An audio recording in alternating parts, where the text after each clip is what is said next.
देखिए,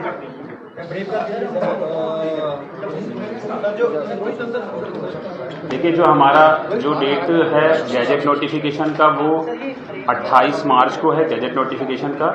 4 अप्रैल को last date है नॉमिनेशन की फाइलिंग का और 6 अप्रैल को स्क्रूटनी ऑफ नॉमिनेशंस होंगी और विड्रॉल ऑफ कैंडिडेट जो है वो जो कैंडिडेचर का विड्रॉल है वो 8 अप्रैल को है, 8/4, और 26 अप्रैल को अपना पोलिंग डे है। काउंटिंग तो आपको पता है 4 जून है। तो ये सारा कुछ है। और हमारे जो इस बार जम्मू डिस्ट्रिक्ट का जो 2011 सेंसस और 2000 अभी तो सेंसस नहीं हुआ लेकिन जो प्रोजेक्टेड पॉपुलेशन उसके हिसाब से 24 के हिसाब से हमारे जो पॉपुलेशन है वो 18,03,653 है, जिसमें इस बार जम्मू डिस्ट्रिक्ट से मैं बात करूं पर्टेन करता है तो 11,78,431 वोटर्स जो हमारे साथ अभी तक रजिस्टर हुए हैं, ठीक है ना, जो इस बार वोट करेंगे। और इसमें जो मेल की संख्या है वो 6,08,675 है, फीमेल की 5,69,732 है। जो हमारे ट्रांसजेंडर वोटर्स हैं वो 24 हैं। और जो पार्लियामेंट्री कॉन्स्टिट्यूंसी जम्मू है जिसमें 18 असेंबली कॉन्स्टिट्यूंसीज हैं, 11 जम्मू जिले की, 3 सांबा जिले की, 3 रियासी जिले की और कालाकोट कॉन्स्टिट्यूंसी राजौरी जिले की। तो उसमें जो टोटल इलेक्टर्स हैं हमारे एलिजिबल वो 17,67,837 हैं। जम्मू जिले में जो टोटल पोलिंग स्टेशन है वो 1488 जम्मू जिले में पोलिंग स्टेशन है, जिसमें से और जो जम्मू पार्लियामेंट्री कॉन्स्टिट्यूंसी है उसमें 2416 हमारे पोलिंग स्टेशन हैं। और जो सबसे मेन चीज़ ये है कि आप सभी से जो खास कर ये है कि ये तो बेसिक डेटा था, बेसिक इन्फॉर्मेशन जो जम्मू जिले से पर्टेन करता है, जम्मू पार्लियामेंट्री कॉन्स्टिट्यूंसी से। आपसे मिलने का एक मकसद, मैं और एसपी साहब हमारे साथ है, विनोद सर भी, तो मेन मकसद ये है कि जब से मॉडल कोड ऑफ कंडक्ट लगा है, जब से डेट्स अनाउंस हुई हैं, तो मॉडल कोड ऑफ कंडक्ट को इन्फोर्स कराना, उसका कोई वायलेशन ना हो, ये हमारी प्रायोरिटी है। और मैं एज अ डिस्ट्रिक्ट मैजिस्ट्रेट, हमारे साथ विनोद सर भी है एज अ एसएसपी जम्मू, तो हम दोनों लोग ये इंश्योर करें कि किसी भी तरीके से मॉडल कोड ऑफ कंडक्ट का वायलेशन ना हो। दूसरा चीज़ क्या है कि हर जो राजनीतिक पार्टियां हैं सबके लिए लेवल प्लेइंग फील्ड हो। तीसरा चीज़ क्या है कि जो हमारा वोटिंग परसेंटेज है वो पहले जो भी रहा है इस बार ज़्यादा रहे। और मैं आपके माध्यम से जितने भी एलिजिबल इलेक्टर्स हैं मैं उनसे अपील करना चाहूँगा, अपील करता भी हूँ और अपील कर भी रहा हूँ कि आप सभी लोग भारी से भारी मात्रा में संख्या में निकल कर आएँ, अपने आसपास के लोगों को भी लेकर आएँ जो भी एलिजिबल हैं। हर तरफ से उनको फैसिलिटेट किया जाएगा। जैसे इलेक्शन कमीशन की गाइडलाइन है कि जो विशेष हमारे मतदाता वर्ग हैं, जो स्पेशली एबल्ड लोग हैं, जो 85+ वोटर्स हैं, उनके सबके लिए विशेष व्यवस्था की गई है। तो हम जिला प्रशासन और as a district election officer, हम सभी लोग, हमारे जितने भी AROs हैं, सभी लोग ये डिटरमिन्ड हैं कि उनको बहुत अच्छे से हम फैसिलिटेट करेंगे। और जब बात मैं अभी कर रहा था मॉडल कोड ऑफ कंडक्ट की, तो अब मॉडल कोड ऑफ कंडक्ट जब इन्फोर्स हम कराएंगे तो model code of conduct enforcement वो सिर्फ वो सभी की जिम्मेदारी है। और ख़ासकर जो राजनीतिक पार्टियां हैं, जो हमारे अधिकारी लोग हैं, जो नागरिक हैं, जो वोटर हैं, उनकी भी जिम्मेदारियां हैं कि वो मॉडल कोड ऑफ कंडक्ट का वायलेशन ना करें। इलेक्शन कमीशन की जो मॉडल कोड ऑफ कंडक्ट की गाइडलाइंस हैं वो बहुत विस्तृत हैं। इलेक्शन कमीशन की वेबसाइट पर आप देख सकते हैं, हमारे पास हैंडबुक हैं और मैंने भी बहुत सारे सर्कुलर निकाले हैं, CEO ऑफिस से निकला है, तो आप उसको देखें और उनके हिसाब से आप काम करें ताकि कोई वायलेशन ना हो। अब जब वायलेशन, कभी कभी क्या होता है कि वायलेशन भी होती हैं तो उसको सख्ती से निपटा जाएगा। उसके लिए हमारे पास उड़न दस्ता, जो फ्लाइंग स्क्वाड टीम है, वो भी इन प्लेस है। नाकों पर स्टैटिक सर्विलेंस टीम जिसका नाम देते हैं वो भी हमारे साथ है, हमारे पास है। और कम से कम 33 ऐसी टीमें लगी हुई जो हर जगह ये सारा कुछ मॉनिटर करती रहेंगी। अच्छा इलेक्शन कराने के लिए स्टैटिक सर्विलेंस टीम, मैंने आपको बता दिया, video surveillance team, video viewing team, ये सब भी इन प्लेस हो चुकी हैं जम्मू जिले की तरफ से। ये करें हमारे असिस्टेंट एक्सपेंडिचर ऑब्जर्वर भी लगाए गए हैं जो एक्सपेंडिचर को मॉनिटर करेंगे। साथ ही साथ सोशल मीडिया और मीडिया का कंट्रोल रूम भी है जो 24/7 यानी 24 घंटे 7 के 7 दिन, मतलब जब तक इलेक्शंस हैं, जब तक मॉडल कोड ऑफ कंडक्ट है, ये सब चलता रहेगा। और एमसीएमसी टीम आप जानते हैं जो मीडिया सर्टिफिकेशन मॉनिटरिंग टीम है, वो भी इन प्लेस है और जो भी कंटेंट वगैरह होगा, जो भी प्रोसीजर है उसके हिसाब से सर्टिफाई करेंगे ताकि कोई दिक्कत ना आए। हमारा जो डिस्ट्रिक्ट कंप्लेंट सेल है वो 1950 आपको पता है ये हेल्पलाइन नंबर है, तो उसके हिसाब से फंक्शन करेगा।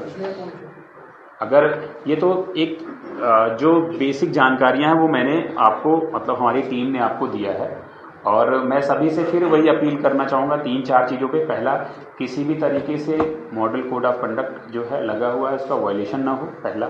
दूसरा कि हम चाहेंगे कि जो भी लोग एलिजिबल हमारे वोटर्स हैं, वो मैं तो चाहूँगा कि 100 के 100% लोग जो हैं वो अपना वोट डालने आएँ। और ख़ासकर ऐसे वर्ग से मेरा अनुरोध है, युवा वर्ग से, कि वो अपने खुद तो वोट डालने आएँ और अपने साथ साथ अपने घर परिवार आसपास के जो भी लोग हैं उनको भी प्रेरित करें, उनको साथ में ले आएँ, वोट डालें ज़्यादा से ज़्यादा संख्या में। और 100% जैसा मैंने पहले बोला है, किसी भी तरीके का अगर वायलेशन या फिर कुछ ऐसे प्रैक्टिसेस जो होंगे जिससे लगता है कि वोट में कोई बाधा आ सकती है, चुनाव में प्रक्रिया में कोई बाधा आ सकती है, तो उसको सख्ती से निपटा जाएगा।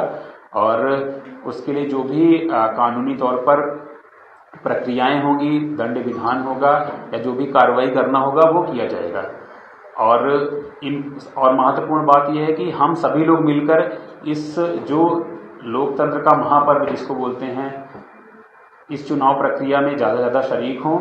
और आप जिला प्रशासन और जो election commission, chief electoral office जो है, जितने भी लोग इसमें इन्वॉल्व हैं उनकी मदद करें, उनको कोऑपरेट करें और फ्री एंड फेयर इलेक्शन कराने में हमारी मदद करें।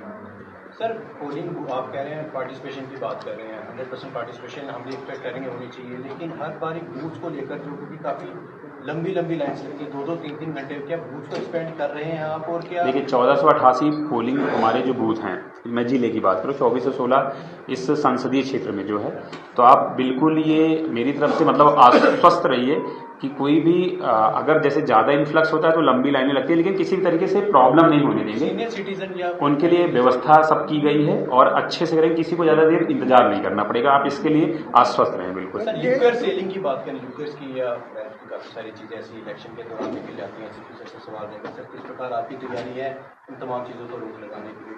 काफ़ी सारे केसेज नजर आते हैं। जैसा आपने कहा कि लीकर सेलिंग और बाकी चीज़ें जो हैं, इसकी इन्फोर्समेंट के लिए स्पेशल टीम्स जो है कॉन्स्टिट्यूट की गई हैं। जैसे स्टैटिक सर्विलेंस टीम का जिक्र हुआ, फ्लाइंग स्क्वाड्स का जिक्र हुआ। पूरे डिस्ट्रिक्ट में 73 ऐसे नाका हैं जो पूरे डिस्ट्रिक्ट को कवर करते हैं। जो हमारा सिटी ग्रिड है, हाईवे ग्रिड है, बॉर्डर ग्रिड है, उसमें वो नाके लगे हुए हैं और जो भी गाड़ियों की मूवमेंट रहती है उनको चेक किया जाता है। इसके साथ ही सरप्राइज नाका भी पूरे डिस्ट्रिक्ट में लगाए जाते हैं पर्टिकुलर टाइम के लिए, और उसके लिए टाइम टू टाइम जो है हमारे जो SHO साहिबान हैं, चौकी अफसर हैं, उनको डायरेक्शंस जो है सेंट्रल लेवल से दी जाती हैं कि कब किस पीरियड में नाका लगाना है और किस डायरेक्शन की जो गाड़ियां हैं वो चेक करनी है। आपके माध्यम से मैं जम्मू की जनता से ये अपील करना चाहता हूँ कि अगर कोई लीकर की कहीं मूवमेंट हो रही है, या कैश की मूवमेंट हो रही है, या फ्री बीज की है, तो उसको सख्ती से निपटा जाएगा। और डेली हमारा शाम को जो है एक सीजर रिपोर्ट भी जो कमीशन में जाती है वो उसका भी वो पालन किया जाता है। इसके साथ ही आपके माध्यम से मैं जम्मू की जनता से ये अपील करना चाहता हूँ, जो लाइसेंस होल्डर्स हैं, DM साहब का ऑर्डर आया है कि विदिन 7 डेज़ जो है नोटिफिकेशन के, वो जो वेपन्स जो उनके हैं वो कंसर्न थाने में डिपॉजिट करने हैं। वो प्रक्रिया स्टार्ट हो गई है। तो आपके माध्यम से मेरी जनता से जो लाइसेंस होल्डर हैं उनसे ये अपील है कि जल्दी से जल्दी जो अपने वेपन्स जो हैं वो कंसर्न थाने में डिपॉजिट करें। धन्यवाद। सर विनोद सर, मुझे अंतर्राष्ट्रीय सीमा काफ़ी लगती है यहाँ जम्मू कश्मीर, जम्मू के उसमें, तो वहाँ कितने सेंसिटिव बूथ्स हैं और किस तरह की सुरक्षा स्पेशल उस एरिया अंतर्राष्ट्रीय सीमा पे की जा रही है? जी, अंतर्राष्ट्रीय सीमा पे जो उसकी टोटल लेंथ है 152 किलोमीटर है और 150 पोलिंग स्टेशन उसके आते हैं। अंतर्राष्ट्रीय सीमा के लिए अगर कहीं कोई शेलिंग होती है तो उसके लिए जो कंटिजेंसी प्लान्स हैं वो इन प्लेस है। डिटेल में वर्कआउट किए हैं कि अल्टरनेट एक पोलिंग स्टेशन का जो दूसरा अल्टरनेट पोलिंग स्टेशन होगा वो कौन सा रहेगा और बाकी इंतजाम जो किए जाने चाहिए वो सारे किए हुए हैं। जो अभी आपने बोला है अंतर्राष्ट्रीय सीमा पे तो 150 पोलिंग स्टेशन एसपी साहब ने बताया, तो उसके लिए सारा हमारा जो कंटिजेंसी प्लान है कि इन केस अगर बॉर्डर सेलिंग हो रहा है तो सारा इन प्लेस है। और रही बात जो आपने लीकर के लिए पूछा था, तो जो हमारी सर्विलेंस टीम है, चाहे उड़नदस्ता है या फिर स्टैटिक सर्विलेंस टीम है, वो सारा कुछ है। प्लस जो ऊपर लेवल यूटी लेवल पर भी मॉनिटरिंग होती है और उसके लिए भी विशेष प्रावधान किए गए हैं कि जहाँ भी इनपुट्स मिलते हैं तुरंत वहाँ रेड पड़ना है या फिर कोई ऐसा नहीं जाए, सारा कुछ उसकी व्यवस्था है। तो इंश्योर करें कि फ्री एंड फेयर इलेक्शन। ये बताएं कि अगर खराब हो जाती है तो उसके लिए क्या व्यवस्था की गई है? ईवीएम वोटिंग के दौरान ईवीएम खराब होती है तो उसके लिए किस तरह की व्यवस्था की गई है? देखिए, वो जो जितनी ज़रूरत होती है उससे ज़्यादा जो हमारे पास एक सर्टेन परसेंटेज होता है जो रिजर्व में रखा जाता है, तो उसकी सारी व्यवस्था है, किसी प्रकार का व्यवधान नहीं। ये बताएं कि ये इलेक्शन को करने के लिए सब किस तरह के कदम उठाए? देखिए, लेवल प्लेइंग फील्ड का मतलब ये होता है कि किसी भी राजनीतिक पार्टी सारी राजनीतिक विशेष उसको किसी भी राजनीतिक पार्टी को विशेष तरीके का हम ऐसा चीज़ प्रावधान ना करें, उसके लिए कोई विशेष प्रावधान कि जिससे उस पार्टी को ये लगे कि उसको ज़्यादा फायदा मिला, किसी और को नहीं मिला। तो इसके मद्देनजर रखते हुए आप देखते हैं मॉडल कोड ऑफ कंडक्ट जैसे ही लगा तो सारी पॉलिटिकल पार्टीज जो पालन के रूप में हम किसी भी पॉलिटिकल पार्टी में भेदभाव नहीं किया गया कि इनका पोस्टर उखाड़ना है या हटाना है, ऐसा कुछ भी नहीं किया कि सबका बराबर तरीके से किया। दूसरा, जितने भी कैंडिडेट्स वगैरह करेंगे तो परमिशन वगैरह में बराबर समान दृष्टि से उनको परमिशन वगैरह दिया जाएगा और अगर कोई वायलेशन करता है तो सख्ती से निपटा जाएगा समान तौर पर। जिस तरह इलेक्शन कमीशन ऑफ इंडिया ने कहा है कि पार्लियामेंट्री इलेक्शन के साथ साथ ही जो है यहाँ पर असेंबली इलेक्शन भी होंगे, क्या उसके लिए भी तैयारियां पूर्ण रूप से हो चुकी हैं? वो जब कमीशन का डिसीजन है, जब कभी भी वो आएगा उसके बाद ही सर, मेरा एक सवाल है, साहब ये बताएं मुझे कि इलेक्शन को स्मूथ तरीके से हो उसके लिए कितना स्टाफ जो है पोलिंग स्टाफ जो है? देखिए, आप मतलब बिल्कुल इस चीज़ से आप आश्वस्त रहें, जितनी पोलिंग स्टाफ की ज़रूरत है उससे ज़्यादा जम्मू जिले में है और हमने उसका पूरा एक वर्कआउट प्लान किया हुआ है, तो वो हमारे पास इन प्लेस है। हमारे पास लगभग 4000 पोलिंग स्टाफ जो है उनकी जरूरत है, वो सारा कुछ इन प्लेस है। और दूसरा ये कि आपने जो वेपन डिपॉजिट का ऑर्डर दिया है, you have mentioned 4 categories, people falling in these 4 categories, and what I have heard that as such concerned SHOs they are calling all the people.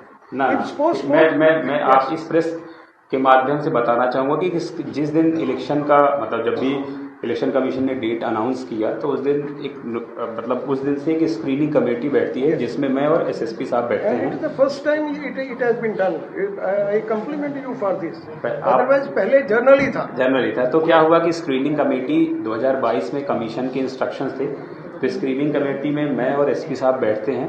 तो जो 4 कैटेगरीज का आपने जिक्र किया तो उनके हिसाब से हम देखते हैं किस पे केसेस लगे हैं और किनसे में थ्रेट है उन कैटेगरीज में जो फॉल करते हैं, फिर उनके डिटेल्स को हम करते हैं कि इनसे हम वेपन जमा कराएंगे।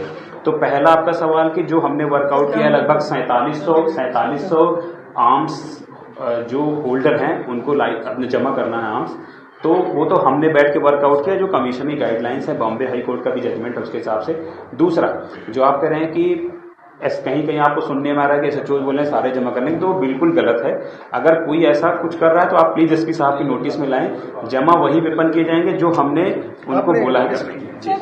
सर, जिस तरह से जिस दिन पोलिंग की बात की जाती है उस दिन छुट्टी का दिन रहता है और देखा जाता है जो नए वोटर्स हैं वो यंगस्टर्स हैं, तो ऐसे में वो वोट करने के लिए बाहर आए, उनकी एक होता है ना कि यंगस्टर जो होते हैं वो कहते हैं नहीं हम मेरी वोट करनी छोड़ो, बने क्या करना है, उनके लिए कैसा आप 2 चीजें हैं इसमें। सबसे पहला एक स्वीप का प्रोग्राम आप जानते हैं जिसमें हम जो युवा वोटर्स हैं उनको क्या करते हैं, उनको जागरूक करते हैं।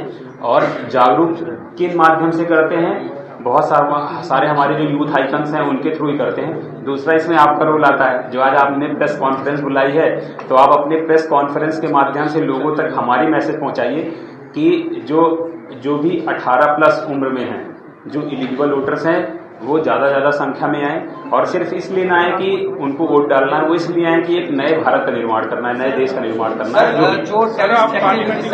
हमेशा पाकिस्तान की कोशिश रहती है कि यहाँ पे जब भी इलेक्शन आने वाले हालात को खराब करना, जो टेररिस्ट एक्टिविटीज हैं, अभी हमने बात की जो शैली की थी कि जो टेररिस्ट एक्टिविटीज हैं उसको देखते हुए इस समय कदम उठाए गए हैं, सुरक्षा इंतजाम। जैसे आपने 150 पोलिंग स्टेशन की बात की थी, तो वो सेंसिटिव 150 पोलिंग स्टेशन की आपने बात की थी, तो वो 150 पोलिंग स्टेशन अंतर्राष्ट्रीय सीमा पर है जम्मू जिले में, तो उनके लिए विशेष व्यवस्था किया गया है। पहला प्लान कि अगर शेलिंग पहले होती है तो कैसे हमारे वोटिंग होगी, और अगर उस टाइम पर सेलिंग होती है तो उसके लिए उनको कैसे निकालने का प्लान किया गया है, बंदोबस्त उसका। दूसरा, वो वोट कहाँ डालेंगे, कैसे डालेंगे, एट द सेम टाइम की वोटिंग की सीक्रेसी भी मेंटेन है। और जैसा आप यूथ के बारे में बोल रहे हैं,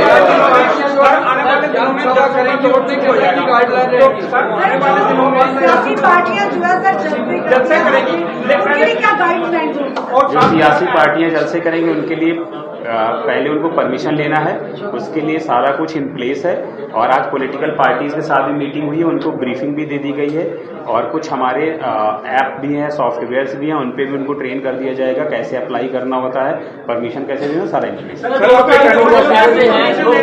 चैलेंज है जो पोलिंग स्टेशन में जाकर वोट नहीं कर सकते, क्या ऐसा प्रावधान है कि वो घर बैठे ही वोटिंग कर सके? उनको बिल्कुल, इलेक्शन कमीशन जो 85 प्लस वोटर्स हैं उनके लिए है।